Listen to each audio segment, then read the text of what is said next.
Our guest today is the son of a gifted entrepreneur and business manager. Lan Turner caught his teeth in management running his father's oil and retail conglomerate, Turner Oil. This experience gave him the skill to assemble and manage a large team of professional programmers. The result is the best and most user-friendly screen trading platform in futures. Today, tens of thousands of professional traders use Track and Trade Live Futures platform. Lan, what are the basic steps folks need to take to start trading futures?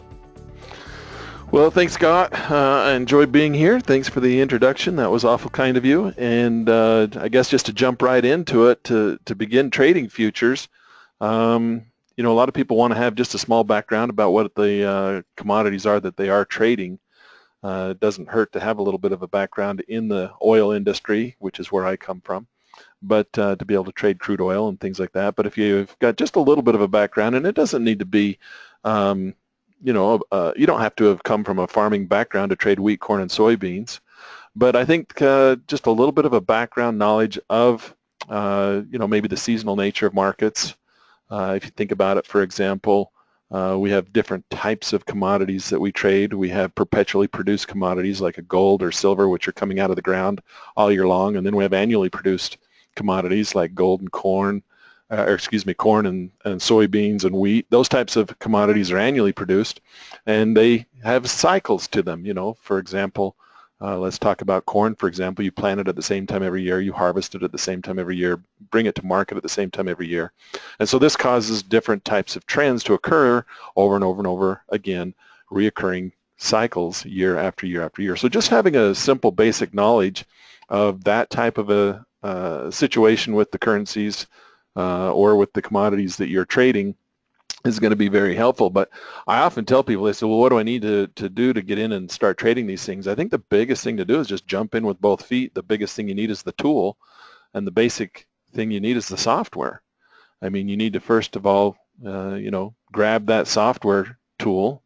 And of course, we've got Track and Trade found on the web at www.trackandtrade.com.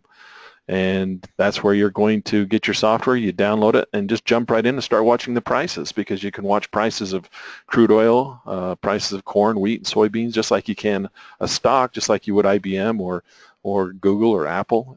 Prices go up and down, and you buy low and sell high. And probably the best way to do it is just jump in with both feet, grab the software, get the demo account, start watching prices. So what are the most important skills starting futures traders need to master? Well, the skills are, first of all, you need to have a little bit of a knowledge about how to use a computer. I mean, I see a lot of traders come in, and sometimes us older guys have a hard time, managing software applications because we're not real familiar with computers. The younger guys don't have that problem, but so, a basic skill is just a little bit of computer knowledge, because you do have to know how to use a computer. But the skills that you're going to need can be taught to you by a number of different locations or places. We have a place on the web called tradementors.com, www.tradementors.com, where you can swing by and sign up and get some education there to teach you how to get started trading these different types of instruments.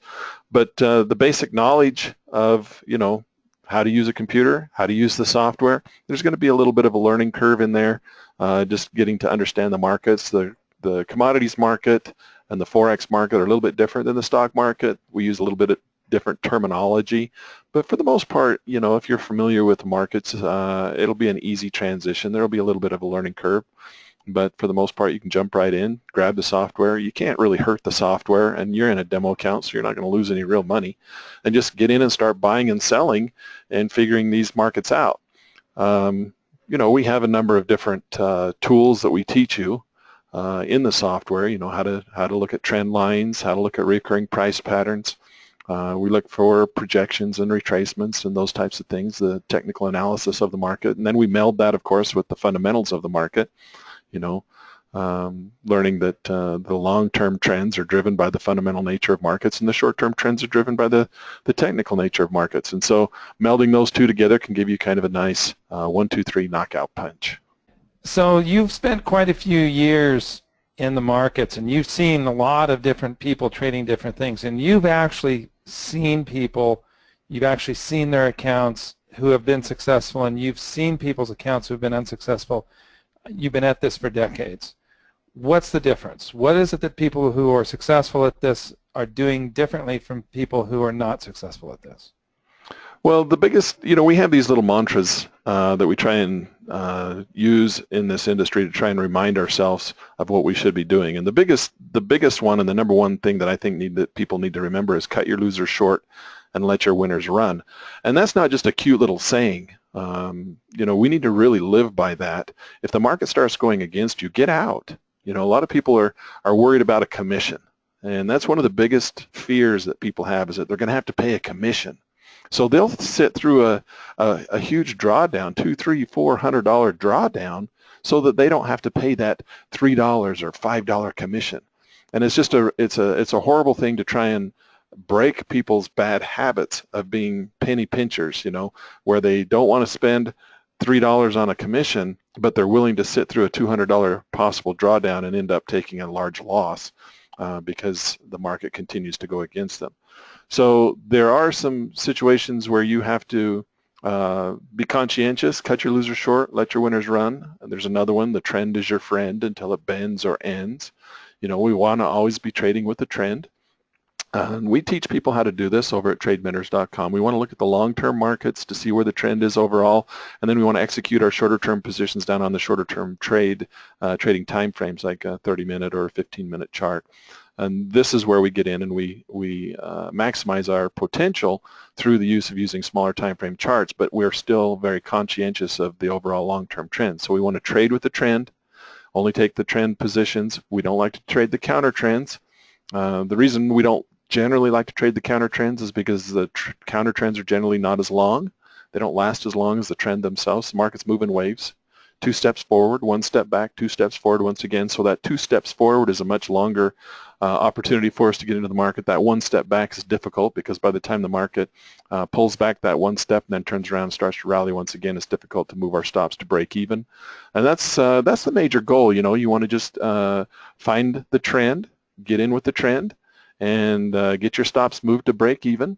And then once your stops are moved to break even, you can basically wipe the sweat off your brow and then continue on with the trade. I have a small a mantra that I like to use, another one that's called count, measure, setup, trigger, and follow through. Those are the basic 5 steps to a successful trade, and those are the things that we want to be conscientious of. And it's that follow through step. Once you get into the market and establish yourself into the market, that follow-through step is oftentimes the most difficult step of all. Anybody can get into the market. The real secret is getting out of the market and where to take profits. So, or to cut your losers short. Oftentimes people will let their losers run and cut their winners short, and they're doing just the opposite of what they need to be doing.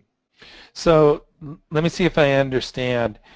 When professional futures traders cut their losers short, the best way they do that, you're saying, is through the stop loss order, correct? And what is that exactly? Well, a stop loss order is an order that you put, when you enter the market, you get into the market and then you put an order behind the market, which is basically your risk versus reward ratio is what we call that. So you have a projection of where you think the market's going to go, or some kind of idea of a projection level of where the market profitability might be. And then you have a risk area back, how far you're willing to risk in case you're wrong. And so you want to have those ratios set up so that you have at least a 2-to-1. Oftentimes traders will have a larger than 2-to-1 ratio of risk versus reward ratios. But you want to have a stop loss order is what we call them. It's an order that's placed behind the market, and you continue to trail that up closer and closer to your entry point as the market moves in your favor. Now, if the market starts to move against your position, that stop loss order is there as a protection to get you out of the market so you don't lose too much money. Great. So that certainly makes it understandable in cutting losers short. What about allowing winners to run, as you were saying? It sounds like you allow that to happen by trailing stops. Well, there's a number of different ways to do that. And again, if you swing by TradeMentors.com, I have a whole course called Stop Loss Secrets. So I think people really understand what needs to be done to cut losers short, Lan. It's probably more difficult to understand how to allow winners to run.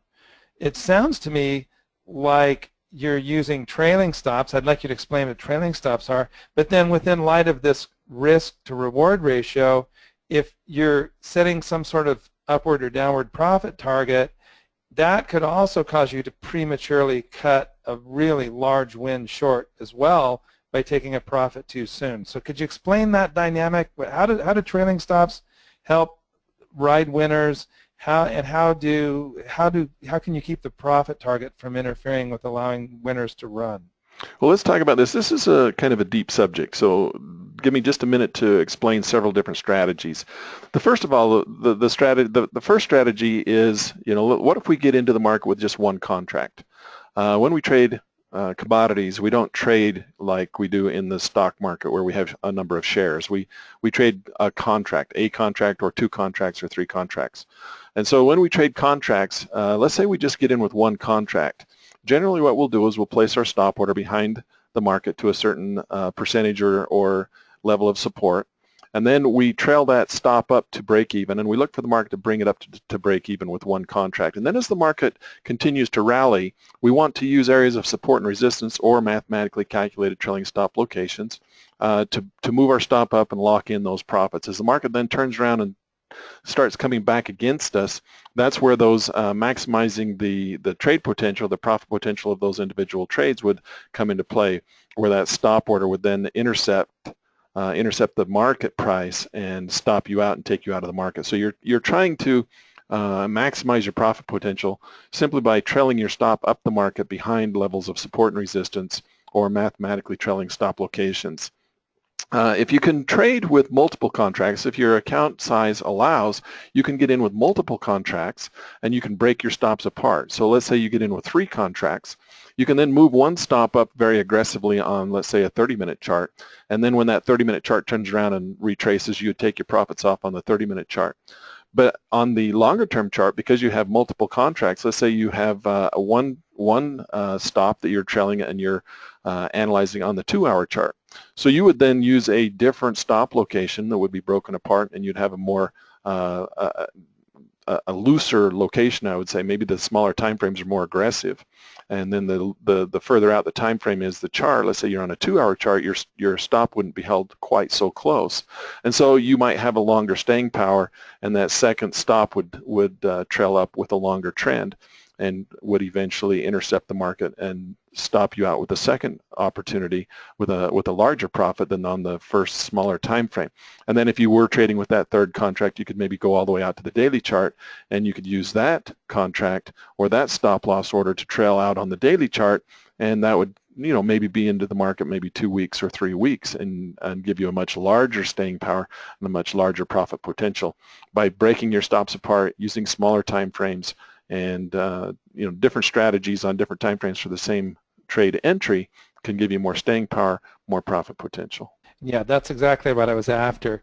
What I want my students of this course to understand is that we have some very powerful systematic processes that Lan Turner can teach you how to put into play. And one of the things that I really enjoy doing with you, Lan, is getting up on these Google Hangouts that we do through Webinar Jam, and we're going to be trying to do one or two of these in the next year that's coming up. Are you looking forward to doing one of those? Oh, absolutely. I would love to get in and do some educational classes with you. Yeah, those are situations where my students will be able to ask you any kind of question that comes out of the woods. Well, and the nice thing about that is that we can show the software, and then we can go through and show examples and play with the software a little bit and show you some of the things that we're talking about here. So that would be a nice opportunity. Yeah, and I'm saying this because when you get a message from me where I'm talking about Hangout, then you really want to make sure you hit that join button, because you're going to be able to ask Lan Turner directly any questions, and myself as well, by the way, in futures, which I believe is incredibly valuable to your education. Any final words, Lan, before we finish this training? Well, the biggest thing I would like to say in the end is cut your losers short and let your winners run. The biggest problem that most new traders have is that they cut their winners short. They see themselves making a little bit of profit, and so they jump in and they take the profit. Try to avoid that urge. Let that winner run. If it's giving you money, let it go, and then trade the trend. Don't trade the counter trend. The trend's much longer. There's going to be more money in there. and the counter trends barely oftentimes give you enough time to move your stop to break even before they turn around and come against you. So cut your losers short, let your winners run, and the trend is your friend until it bends or ends. Wise words. Thank you so much, Lan.